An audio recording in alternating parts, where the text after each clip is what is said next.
দেশে গৃহযুদ্ধ লাগানোর এজেন্ডা নিয়ে কাজ করছে অন্তর্বর্তী সরকার। এছাড়া তাদের নিরপেক্ষ নির্বাচন করার সক্ষমতা নেই, একথা বলেছেন জাতীয় পার্টির চেয়ারম্যান জি.এম. কাদের।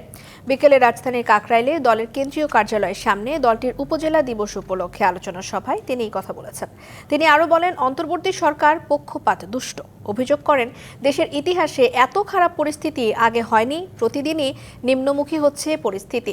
জামায়াতে ইসলামী সহ কিছু দল তৃতীয় দল হতে না পারার ভয়েই জাতীয় পার্টিকে নির্বাচনে আসতে দিতে চায় না বলেও অভিযোগ করেন জাতীয় পার্টির চেয়ারম্যান। আর দল হিসেবে আওয়ামী লীগকে নির্বাচন থেকে দূরে রাখার সুযোগ নেই বলেও মন্তব্য করেন জি.এম. কাদের।